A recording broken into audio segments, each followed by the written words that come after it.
저는 대학을 재수해서 들어갔습니다. 처음서부터 목사가 되려고 했던 것은 아니고 재수를 하는 과정에서 하나님이 제가 어린 시절에 하나님 앞에 소원했던 것을 기억나게 하시고 그래서 재수를 하고 이제 신학대학을 가게 됐습니다. 처음 대학에 낙방을 했을 때 세상이 무너지는 것 같더라고요. 얼마나 부끄럽고 창피했는지 모릅니다. 저 자신에게도 실망했고 무엇보다도 어머니에게 너무너무 미안하고 죄송했어요. 어머니가 어떻게 저를 기르시고 어떻게 뒷바라지는 했는지를 제가 잘 아니까 너무 미안하더라고요.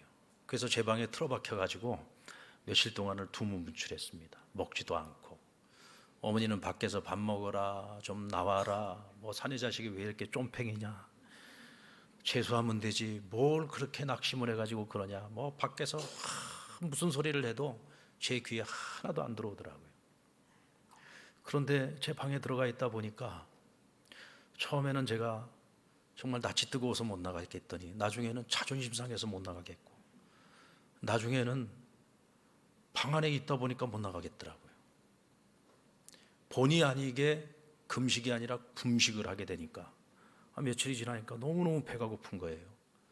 근데 어느 날 어머니가 저녁 시간에 야, 이제 그만하고 제발 나와 밥 먹어라 하시는데 그 밥 먹으라고 하는 그 소리가 얼마나 따뜻하게 들리는지 제 마음속에 있던 열등감, 막 좌절감, 낙심하는 마음, 막 이런 마음들이 그냥 눈 녹듯이 싹 녹아버리면서 나도 모르게 눈물이 막 나더라고요.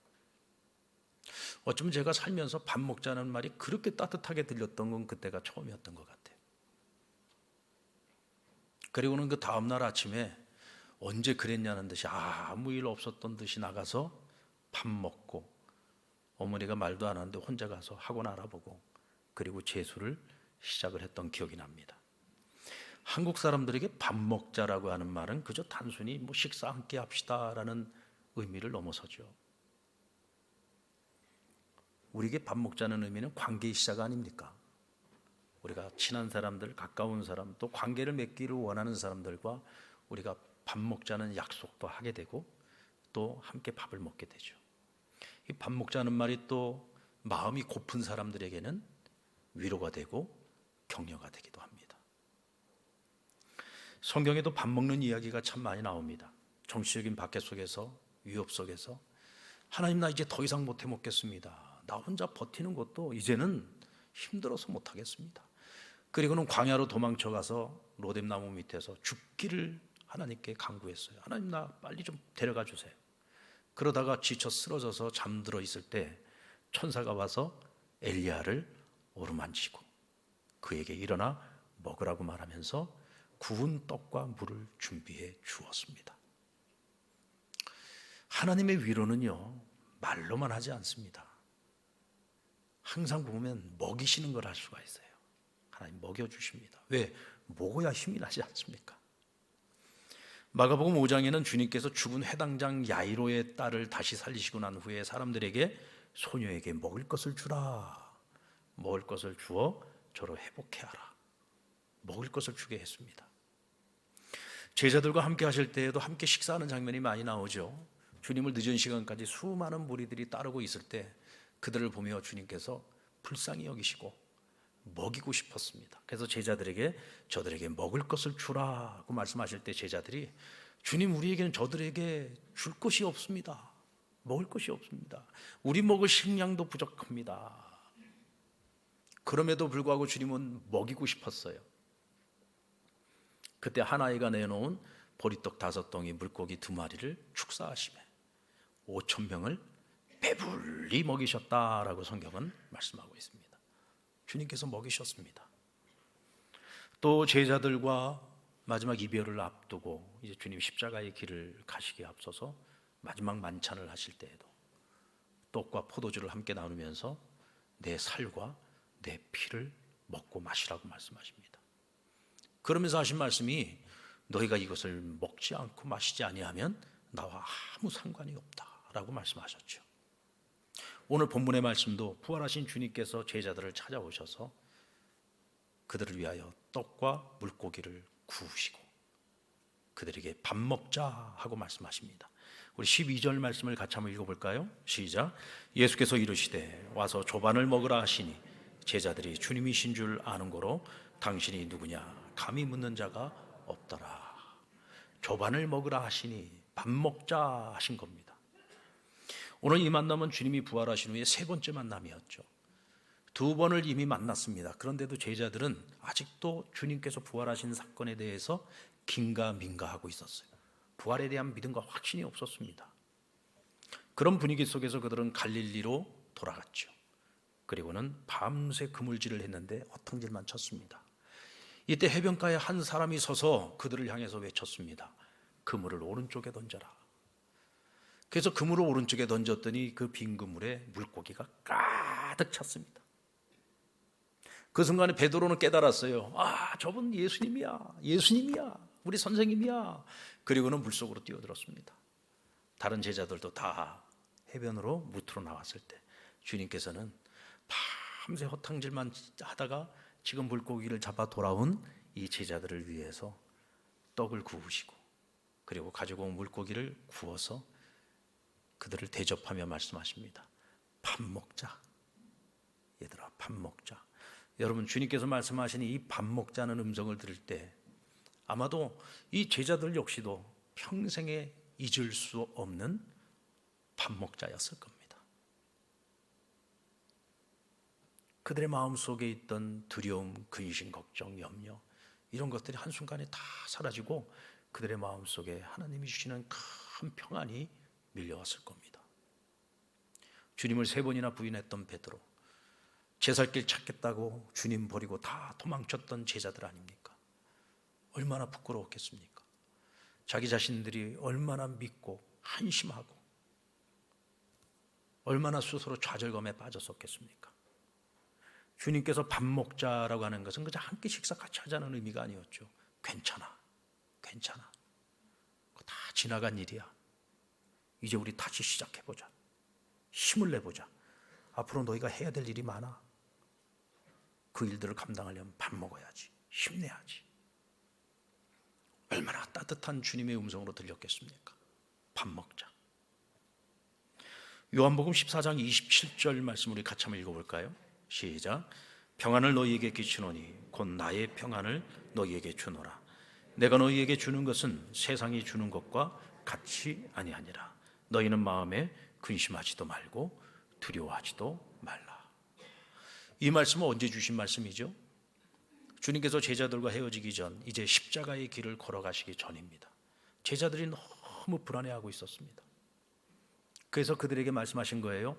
내가 너희에게 평안을 끼치노니 평안을 받아라. 그리고 두려워하지 마라. 염려하지 마라. 내가 너희에게 평안을 준다고까지 말씀하셨어요. 자, 그렇지만 여러분, 과연 그때 그 제자들이 주님이 하신 이 말씀을 듣고 평안을 받았을까요? 평안을 누렸을까요? 그들 안에 평안이 임하였고 그 평안을 누렸다면 주님 배신하지 않았겠죠. 도망치지 않았겠죠. 세 번이나 부인하지 않았겠죠. 아무리 평안을 받으라고 해도 내 안에 그 평안을 누릴 만한 믿음이 없으면 그 평안은 누릴 수 없는 겁니다. 저는 오히려 제자들이 진정으로 주님이 말씀하셨던 세상이 주는 것과 다른 이 평안을 그들이 진정 누리기 시작한 그 시점은 바로 이 갈릴리 호수에서 밥 먹자라고 주님께서 말씀하셨던 그 순간부터 그들 안에 주님의 말씀 이 평안이 임하였다고 저는 믿습니다. 그들은 이제 더 이상 주님이 부활하신 사실에 대해서 의심하지 않습니다. 그래서 오늘 본문에 뭐라고 했어요? 그들이 주님이 누구신지 묻지 않았다 그랬어요. 그 얘기는 무슨 얘기냐? 지금 우리에게 밥 먹자고 말씀하시는 이분이 부활하신 예수님이라는 믿음과 확신을 갖게 된 거죠. 의심이 사라진 겁니다. 그러니까 그들의 마음속에 평안이 임한 거예요. 게다가 주님 바라보는 것만으로 다시 만나는 것도 너무 부끄럽고 죄송했는데 밥 먹자, 괜찮아 라고 말씀하시는 그 순간에 그들의 마음속에 있던 모든 불안이 다 사라진 것입니다. 주님께서 말씀하신 세상이 줄 수 없는 평안, 오직 하나님만이 주실 수 있는 평안은 어떤 것입니까? 여러분, 베드로가 헤롯 왕에게 붙잡혀서 감옥에 갇혔습니다. 내일이면 6월절이 지나고 다음 날 형장에 끌려가서 목베임을 당해 죽어야 되는 운명이었습니다. 뭐 베드로가 할 수 있는 일이 무엇이 있겠습니까? 죽이면 죽어야 됩니다. 그런데 헤롯은 그를 감옥에다가 가두어 놓고 16명의 군사로 그를 지키게 했어요. 뭐가 그렇게 두려웠을까요? 심지어는 그가 옥에서 착고에 채워진 채 누워서 자는데 옆에 2명의 군사가 그를 감시했다고 했습니다. 그런데 여러분, 베드로는요 깊이 잠들었어요. 내일이면 나가서 죽어야 되는 사람이 깊이 잠들었습니다. 심지어는 천사가 와가지고 그를 깨울 때 베드로야 일어나라. 너무 깊이 자고 있어 못 들어요. 그러니까 발로 옆구리를 차가지고 베드로를 깨웠다고 했습니다. 그 정도로 깊이 잠든 겁니다. 여러분, 그것을 무엇이라고 설명할 겁니까? 만약에 여러분들이 그런 처지에 있다고 한다면 내일 죽어야 되는데 잠이 오겠습니까? 우리는 크고 작은 인생의 문제들이 우리 앞에 있을 때 내일 만약에 어떤 중요한 결정이 내려진다고 합시다. 될까 안 될까? 이루어질까 안 이루어질까? 우리는 그런 문제들 앞에서 잠 못 이루잖아요. 잠을 자면서도 이 생각 저 생각 때문에 엎치락 뒤치락 하지 않겠습니까? 또 자다가도 또 벌떡벌떡 일어나서 또 생각을 하다가 또 무릎도 꿇었다가 기도도 해보다가 그렇게 잠 못 이루는 밤을 지내지 않겠습니까? 근데 베드로는 너무 평안하게 잠을 자는 거예요. 이 평안을 뭐라고 설명을 할 겁니까? 세상이 주는 평안이 이런 평안을 누릴 수 있을까요? 하나님이 주시는 평안이 아니고서는 절대로 누릴 수 없는 것을 베드로는 누리고 있었던 거죠. 바울과 실라가 빌립보에서 복음을 전하다가 억울하게 눈이 뒤집어 쓰고 죽도록 맞고 지하 감옥에 갇혔습니다. 온몸이 만신창이가 된 그 몸으로 그들은 하나님을 찬송하고 기도를 드렸습니다. 어떻게 설명할 겁니까? 하나님이 주신 평안이 아니고서는 불가능한 일이죠. 여러분, 세상의 평안과 하나님이 주시는 평안은 차원이 달라요. 세상이 주는 평안은 절대적으로 조건적입니다. 조건이 부합할 때 평안이 있지요. 그러나 원하는 조건이 채워지지 않으면 불안해집니다. 건강할 때 평안할 수 있겠죠. 하는 일이 잘 풀릴 때 평안합니다. 반대로 병이 들거나 어려움이 찾아오거나 일이 막히거나 부도가 나거나 회사에서 해고를 당하거나 이런 내 인생에 원치 않았던 일들이 찾아오게 되었을 때 우리는 그 모든 평안을 다 잃어버리게 되죠. 이게 세상이 주는 평안이에요. 엄밀한 의미에서 말하면 세상이 주는 평안이란 없습니다. 왜냐하면 우리가 노력한다고 해서 내가 원하는 조건이 다 채워지지 않거든요. 여러분들 생각해 보세요. 만약에 우리가 어떤 조건이 채워졌을 때 우리가 평안한다고 한다면 우리 가운데 진짜 평안을 누릴 수 있는 사람이 과연 이 자리에 몇 명이나 있을까요? 없습니다. 우리는 하나님이 주시는 평안을 받을 때에만이 어떤 상황, 어떤 환경 속에서도 변함없이 아무리 세상에 요동을 친다 할지라도 흔들리지 않는 그 평안함을 누릴 수 있는 겁니다. 왜냐하면 이 평안은 내 안에서 나오는 것이 아니라 하나님께로부터 주어지는 것이기 때문에 그렇습니다. 성령이 우리 안에 임하시기 전에는 우리가 절대로 이 평안을 누릴 수 없죠. 그래서 예수님께서 제자들에게 내가 너희에게 평안을 끼치노니 평안을 받아라 라고 말씀하실 때 이 말씀 전에 하신 말씀을 기억해야 돼요. 그것은 바로 보혜사 성령에 대한 말씀이었습니다. 성령이 너희에게 임하시게 되면 성령이 너희를 도울 것이다. 성령이 너희를 도울 것이다. 그래서 내가 너희에게 가르쳤던 모든 것들이 기억나게 될 것이고 그것을 너희가 믿음에 이르게 될 것이고 그 믿음이 너희를 평안하게 할 것이다 라고 약속해 주신 거예요. 성령이 우리 안에 임하지 않으면 우리는 믿음을 가질 수 없고 믿음이 없으면 절대로 주님이 주시는 이 절대 평안, 어떤 환경, 어떤 상황 속에서도 변함없는 이 평안을 누릴 수는 없는 겁니다. 여러분, 새해를 시작하면서 오늘 우리에게도 이 평안이 필요합니다. 아멘. 요즘 여러분들 세상에서 들려오는 소식들 들어보면 뭐 잘 될 것 같은 일이 뭐가 있습니까? 2008년도에 우리나라가 한번 무역 적자가 난 적이 있어요. 그때는 이제 미국발 금융위기 때문에 그런 일이 있었죠. 그러나 그 이후로 2021년까지 그 심지어는 코로나 시기에도 우리 한국은요 무역 적자가 난 적이 없습니다. 계속 무역 흑자를 냈던 나라입니다. 그런데 2022년도에 처음으로 엄청난 적자를 내게 됐어요.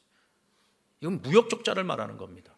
더 이상 중국에서 이제는 한국 물건이 팔리지 않습니다. 그렇게 잘 나가던 한국의 화장품들이 이제는 더 이상 안 팔립니다. 삼성, LG 그 어떤 전자제품들도 이제는 더 이상 그들이 사지 않습니다. 왜냐하면 이제 중국 제품이나 우리나라 제품이나 큰 차이가 없기 때문에 그렇습니다. 중국 시장이 점점 문이 닫히고 있습니다. 우리 한국에 그동안에 무역 흑자를 내고 그렇게 환기를 누릴 수 있었던 것은 옆에 있는 중국이라는 나라 그 거대한 시장에서 한국을 연호했기 때문입니다. 그런데 이제는 그들이 따라올 만큼 다 따라왔고 이제는 우리보다 훨씬 더 능가하는 것들이 많아졌습니다. 이제 우리는 여러분 새로운 시대를 맞이하고 새로운 도전 앞에 서 있습니다.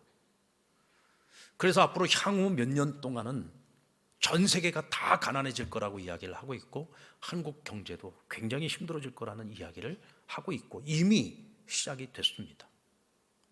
이런 소식들을 들을 때 또 직장을 다니고 또 회사를 경영하고 있는 분들의 입장에서 보면 이게 굉장히 현실적인 이야기거든.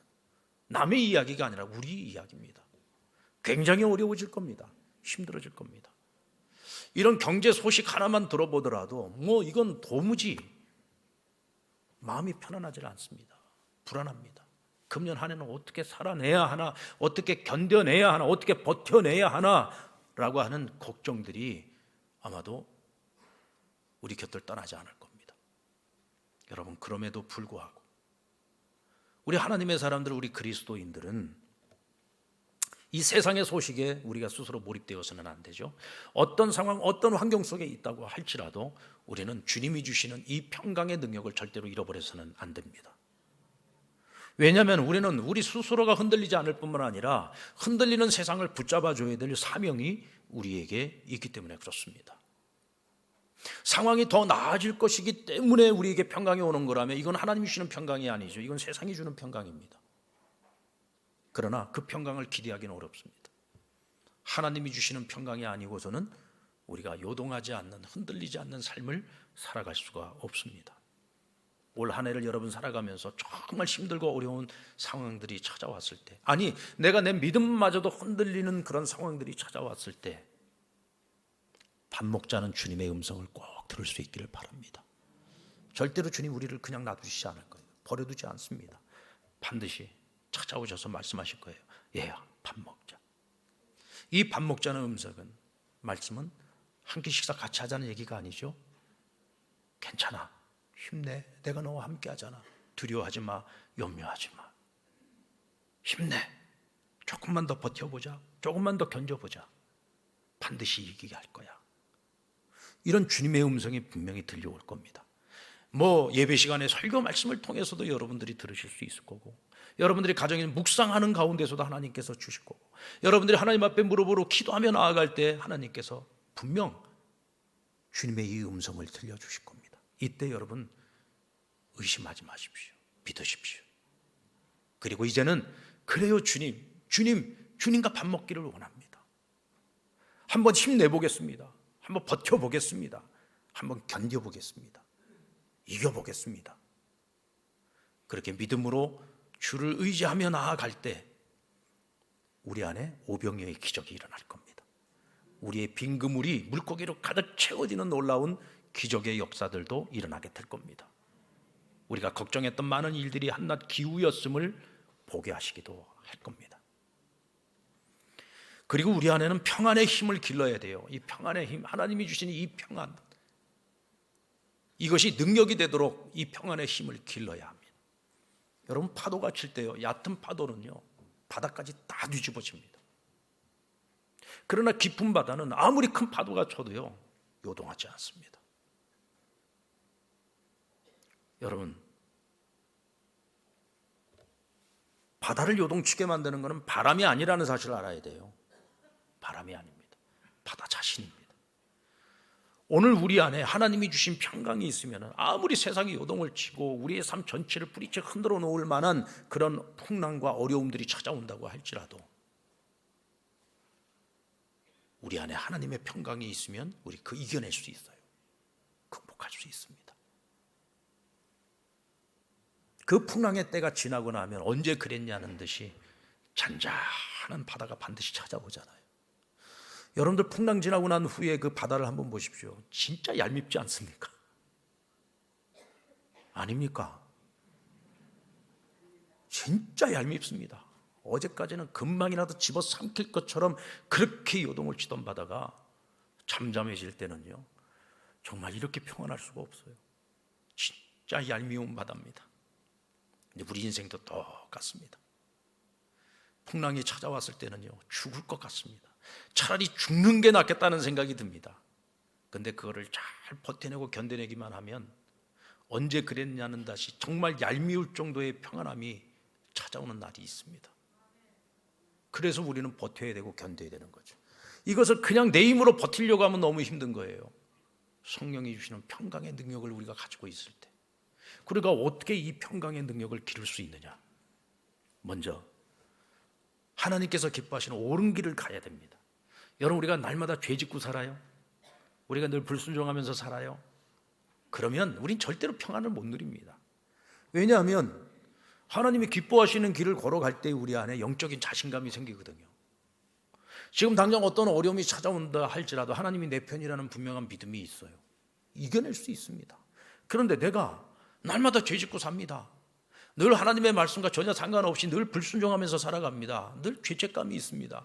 그러니까 시험이 찾아오고 어려움만 찾아오면 내가 지금 벌 받고 있다고 생각을 하죠. 늘 불안한 겁니다. 이사야 48장 18절 말씀 같이 한번 읽어볼까요? 시작. 내가 나의 명령에 주의하였더라면 내 평강이 강과 같았겠고 내 공의가 바다 물결 같았을 것이며. 이스라엘 백성들에게 하신 말씀이에요. 너희가 내 말을 주의하여 경청하고 순종하였더라면 너희에게 나의 평강이 강같이 흘러갔을 것이다. 나의 공의가 너희에게 강같이 흘러갔을 것이다. 그런데 이스라엘이 하나님 의지하지 않았어요. 하나님 말씀 불순종했어요. 지그들 멋대로 살았습니다. 그러니까 평강은 물 건너간 거죠. 나라 잃어버리고 매일 불안함과 염려 속에서 살아가야 했던 거예요. 오늘 저와 여러분이 어떤 상황 속에서도 옳은 길을 걸어가야 되는 이유가 바로 여기 있어요. 하나님 말씀을 쫓아서 옳은 길을 걸어가면 하나님의 평강이 너희에게 강같이 흐르게 될 것이다. 여러분 믿으시기 바랍니다. 옳은 길을 가야 합니다. 결국 우리 안에 내적 평안을 갖게 되는 가장 선한 길이 있다면 그것은 하나님과의 친밀함이라고 할 수 있어요. 하나님과의 친밀함. 하나님과 친밀함을 유지하는 것이 무엇입니까? 주님께서 우리에게 밥 먹자 말씀하시듯이 우리도 주님, 우리 함께 밥 먹어요. 주님, 우리 함께 밥 먹어요. 그리고 주님께 한 걸음 더 나아가고 주님께 한 번 더 부르짖고 주님과 끊임없이 소통하고자 노력하는 것이죠. 그래서 여러분 우리가 주님과 밥 먹는 사이가 돼야 돼요. 자, 우리 한번 옆에 분에게 주님과 밥 먹는 사이가 되십시다. 네. 여러분 우리가 어떻게 해야 주님과 밥 먹는 사이가 됩니까? 주님과 밥 먹는 사이가 된다는 게 뭐예요? 우리가 주님이 주시는 밥은 어떤 밥이에요? 영적인 밥이잖아요. 매일매일 하나님의 말씀을 먹어야죠. 거르지 말고 매일매일 하나님이 주시는 말씀을 먹으면서 날마다 주님을 만나고 주님께 부르짖고 주님과 교제하고 주님의 말씀 앞에 순종하는 삶을 살아가는 것이 주님과 밥 먹는 사이입니다. 여러분 우리가 사람과 사람 사이에서도 저 사람하고 내가 친밀하다, 덜 친밀하다 뭘 기준으로 삼습니까? 우리 한국 사람들은요 같이 밥 먹는 사이, 같이 밥 안 먹는 사이. 여러분들 누가 언제 한번 밥 한번 먹읍시다 그러는데 우리가 겉으로는 그럽시다 그러면 속으로는 난 너랑은 밥 안 먹어. 왜 같이 밥 안 먹어요? 이 사람하고 밥 먹으면 체해. 불편해. 이 사람하고 밥 먹는 게 까탈스럽고 밥 먹을 때도 그냥 그 사람 보고 있으면 그냥 밥 먹기가 싫어. 밥맛이 없어. 그런데 그 밥 먹고 싶겠어요? 아무리 비싼 걸 먹자고 해도 대접한다고 같이 먹자고 해도 그거 먹고 싶겠느냐고요. 내가 밥 한 끼를 같이 먹는 사이하고 같이 밥 안 먹는 사이 다른 거죠. 여러분들 우리가 교회 와서 밥 먹는 게 정말 중요합니다. 우리가 교회 와서 같이 밥 먹는 거요. 이게 식구인 거예요. 우리가 식구라는 게 뭐예요? 같이 밥을 먹는 가족이란 뜻이잖아요. 2부 예배 오시는 분들은 교회에서 밥 안 먹죠? 집에 가서 밥 먹죠? 2부 예배 끝나고도 밥 주나요, 우리? 교회 주일날은 교회에 와서 시간을 많이 보내셔야 돼요. 2부 예배 끝나고도 좀 교인들하고 서로 교제도 나누고 하다가 식당 가서 밥 먹고 가세요. 뭐 밥값 좀 더 들면 어때요? 우리 식구인데 같이 밥 먹는 가족이 식구라니까요. 아멘? 같이 밥을 먹는 사이가 정말 중요한 거죠. 여러분, 주님과 밥 먹는 사이가 되시기 바랍니다. 우리 주님께서는요 24시간 항상 주님과 함께 한다고 했어요. 그러니까 하나님께서도 우리 주님 예수님과 아들이신 예수님과 늘 24시간 그를 떠나지 아니하고 그와 늘 함께 하셨다고 했습니다. 요한복음 17장 21절에도 보면 아버지여 내 아버지께서 내 안에 내가 아버지 안에 있는 것 같이 그들도 하나가 되게 해달라고 기도하셨죠. 아버지가 내 안에 내가 아버지 안에 한 몸인 거예요. 한 몸입니다. 늘 함께 하는 것이죠. 이게 친밀함이에요. 친밀함. 함께 밥 먹는 사이. 이때 주님이 가지고 계신 평안이 우리에게 스며드는 겁니다. 주님 때문에 우리가 이 평강을 누릴 수 있는 거죠. 오늘 우리가 이 평강을 가지고 있을 때 우리는 이것을 우리만이 누리는 것이 아니라 이 평안을 누군가와 함께 나눌 수 있는 그리스도인이 되어야 합니다. 이것이 하나님 우리에게 주신 사명이에요. 제자들이 제 살 길을 찾아서 뿔뿔이 흩어져 가지고 도망치고 숨어 다닐 때 평안했을까요? 얼마나 불안하고 마음이 불편하고 힘들었겠습니까?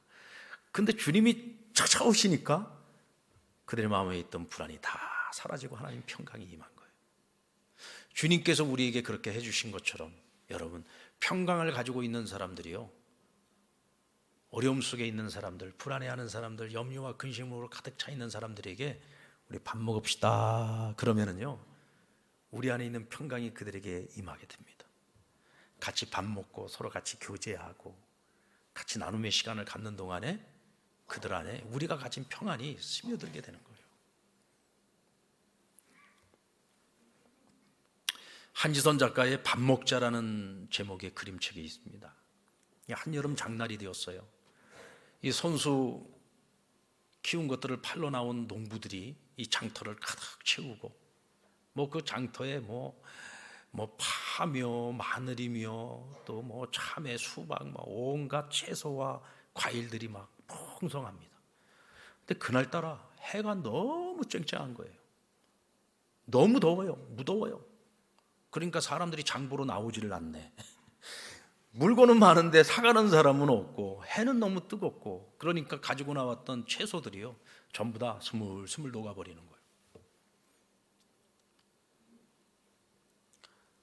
팔로 나왔던 농부들 입에서 탄식이 나오기 시작합니다. 아이고 이를 어쩌, 그동안에 우리가 수고한 거 다 헛일 됐네. 우리 이제 망했다. 그리고는 막 다들 여기저기서 탄식 소리가 나오는데 갑자기 몇 명의 농부들이 큰 통을 가지고 와. 근데 거기 양오리 할머니라는 분이 계시는데 이 할머니가 숟가락을 들고 나왔고, 야 얘들아 우리 그냥 밥 먹자 하고 외쳤어요. 그러면 그들이 가지고 팔려고 나왔던 거 마늘이고 양파고 고추고 다 가지고 와가지고 막 잘게 썰고 또 밥도 짓고 그 큰 그 통에다가 다 그냥 때려 집어넣고 거기다 기름도 넣고 고추장도 넣고 또 그 가지고 왔던 고추가 다 녹아지고 있으니까 그냥 그것도 다 쫑쫑 썰어가지고 다 집어넣고 그리고는 막 비비는데 사람들이 그거 맛있게 먹으려고 가만히 있어요. 한마디씩 다 거들듯이 야 세게 비벼라, 적당히 비벼라, 그거 다 뭉개진다. 옆에서들 다들 난리를 치고 있는데 입맛 따시면서 그죠? 목구멍이 열리면 귓구멍도 열리잖아요. 얼마나 맛있게 먹으면서 막 얼마나 신나고 즐거웠겠습니까?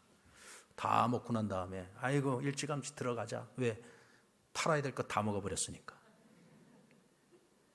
어차피 놔둬봐야 사람들도 오지도 않고 팔리지도 않을 거 그 뜨거운 햇빛 아래에서 다 상해버릴 것들인데, 그러나 그것을 함께 나눠 먹음으로써 탄식 소리가 기쁨과 즐거움과 웃음의 소리로 바뀌었잖아요. 여러분, 이거 잘한 장사요, 못한 장사요? 잘한 장사죠. 어차피 잃어버릴 거 큰 기쁨을 얻지 않았습니까? 어떻게 이런 일이 일어났죠? 누군가가 밥 먹자라는 말 한마디에 모든 사람들이 함께 마음을 합쳤을 때 탄식 소리가 즐거움과 웃음의 소리로 바뀔 수 있었던 겁니다. 여러분, 오늘 이 시대에 필요한 것이 무엇일까요? 모든 사람들이 절망과 낙심에 빠져 있을 때 그래도 누군가가 밥 먹자고 말하는 한 사람이 필요합니다. 이 밥 먹자는 말 한마디의 힘이 이렇게 큰 거예요. 여러분들, 로마로 압송되던 바울이 유라굴로라는 폭풍을 지중해 한복판에서 만났습니다. 살기 위해서 몸부림을 쳤지만 점점 더 구원의 여망을 잃어갔죠. 자그마한 채 14일 동안을 파도와 투쟁을 벌이느라고 한 끼도 먹지는 못했습니다. 이거는 뭐 지금 파도 때문에 죽게 생긴 게 아니라 이제는 굶어서 죽게 생겼어요. 이때 바울이 276명의 그 배 안에 타고 있는 사람들을 향해서 외칩니다. 여보시오, 우리 밥 먹읍시다. 우리 밥 먹읍시다. 그리고는 떡을 가져다가 하나님 앞에서 감사의 기도를 드렸다 그랬어요. 축사했다 그랬는데 이건 감사의 기도를 드려, 하나님께 감사의 기도를 드리고 떡을 떼서 276명 그 배에 타고 있는 사람들에게 나누어 줄 때 그들이 안심하여 받아 먹었다, 성경 말씀하고 있습니다. 여러분, 바울이 지금 이 배에 타고 처음 출발을 할 때 어떤 신분이었습니까? 로마 황제에게 재판을 받으러 가는 죄인이었습니다. 죄인. 사형을 당해서 죽을 수도 있는 죄인입니다. 아주 유대 사회에서 아주 시끌벅적하게 만들었던 아주 핫 이슈가 된 범죄인이었습니다.